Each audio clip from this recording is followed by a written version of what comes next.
अगर आप क्रिकेट खेलते हैं तो आपको सबसे ज़्यादा डर लगता होगा बाउंसर से, क्योंकि लेदर बॉल जब बाउंसर लग के आपके सर पे लगती है तो बहुत तेज़ की लगती है। ना कि सिर्फ सर पे बल्कि अगर शरीर के किसी भी अंग पर लगती है तो बहुत तेज़ की लगती है। या ऐसी एक दुखद खबर आ रही है ऑस्ट्रेलिया बनाम श्रीलंका के बीच चल रहे दूसरे टेस्ट मैच में से, जहां पे श्रीलंका के बल्लेबाज दिमुथ करुणारत्ने को एक बाउंसर लगी जो कि 142 किलोमीटर पर आवर की स्पीड से बॉल लगी थी, जिसके बाद कि उनको हॉस्पिटलाइज किया गया है। जी मैं हूं राजनाथ, मेरे साथ है मौजूद आशीष, और आशीष इस बात पर प्रकाश डालेंगे। आशीष, क्या हुआ ये पूरा मामला? देखिए, जब करुणारत्ने 46 रन पे बल्लेबाजी कर रहे थे तो पारी का श्रीलंका जो पारी का था वो 31वां ओवर शायद चल रहा था, और उस दौरान पैट कमिंस की एक 142 किलोमीटर प्रति घंटा की रफ्तार से तेज बाउंसर आई और उनके सर के पीछे जा लगी। जिन दर्शकों ने मैच देखा उनको तो पता होगा कहाँ लगी है। मैं अगर बता दूं जिन्होंने नहीं देखा तो उनके सर के पीछे जाके लगी, क्योंकि वो डक करने गए और डक नहीं कर पाए। गेंद इतनी तेज थी और उनकी गर्दन के पीछे लगी।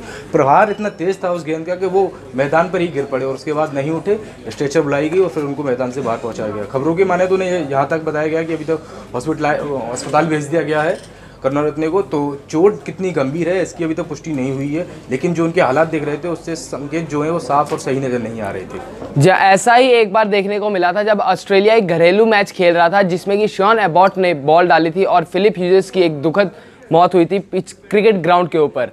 तो क्या लगता है ये बाउंसर का जो कहर है, इसमें आप क्या तकनीकी इस्तेमाल कर सकते हैं बाउंसर से बचने का? वैसे तो एक डक एक ऑप्शन तो है ही है, लेकिन उसके अलावा एक अगर आप टेक्निकल चीज़ लेके चले या हेलमेट में कुछ करना चाहेंगे तो क्या करना है? देखिए, साल 2014 में जिस तरीके से फिलिप ह्यूज की बाउंसर लगने के बाद मौत हुई थी, उसके बाद में हेलमेट में हम सब ने काफ़ी बार देखा है काफ़ी चेंजेस आए हैं। उनके पीछे एक पट्टी सी लगा दी गई है एल्युमिनियम की, जिसकी वजह से खिलाड़ी का जो सर का ये वाला भाग होता है वो सेफ रहे बॉल से बचने के लिए। लेकिन उसके बाद भी बाउंसर की दहशत एक ऐसी होती है कि आप चाहे कितना भी सेफ्टी लगा ले, अगर आप सही मूवमेंट पर डक नहीं कर पाए और आपकी तकनीकी अच्छी नहीं है तो गेंद जाहिर तौर पर आपकी लग ही जाती है। बाकी आपने काफी बार देखा है फिलिप ह्यूज के मौत के बाद भी कई ऐसे वाकये हुए हैं मैदान पे जब बाउंसर लगने से खिलाड़ी घायल हुए हैं और काफी दिनों तक ग्राउंड से बाहर भी रहे हैं। बिल्कुल। तो तकनीकी का सुधार तो केवल यही है कि जितना कि नए तरीके से अगर हेलमेट बनाए गए हों उनको और तरीके से बनाया जाए। लेकिन सबसे बड़ी जो तकनीकी और उसमें अगर चेंजेस लाने हैं तो एक बल्लेबाज को खुद की टेक्निक पे लाने हैं कि हमें कब डक करना है, गेंद से कब बचना है और किस समय हमें उस तरीके से अपनी नजरें बनाए रखनी है और हटानी है। जी हाँ, तेज गेंदबाज का ऐसा ही सिलसिला दिखा था जब श्रीलंका ऑस्ट्रेलिया के खिलाफ बोर्ड क्रिकेट के साथ क्रिकेट खेल रहा था, जिसमें कि एक गेंदबाज ने एक ही ओवर में श्रीलंका के 3 बैट्समैन को पवेलियन भेजा था।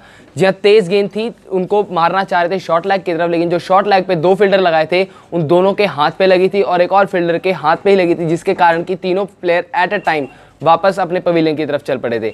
तो देखना यही होगा कि ये जो बाउंसर का सिलसिला है वो बल्लेबाजों के लिए कब तक घातक साबित होता रहेगा। क्या इसके लिए आईसीसी कुछ नया लेकर आएगा हेलमेट के साथ, जिससे कि बल्लेबाज बच सकें?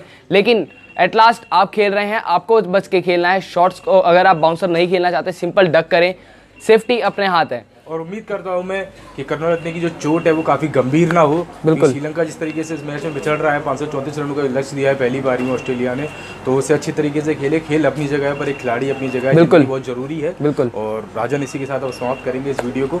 चलिए, अगर आपको ये वीडियो पसंद आया तो इसे लाइक करें, शेयर करें, कमेंट के जरिए अपनी बात बताएं और चैनल को सब्सक्राइब करना ना भूलें।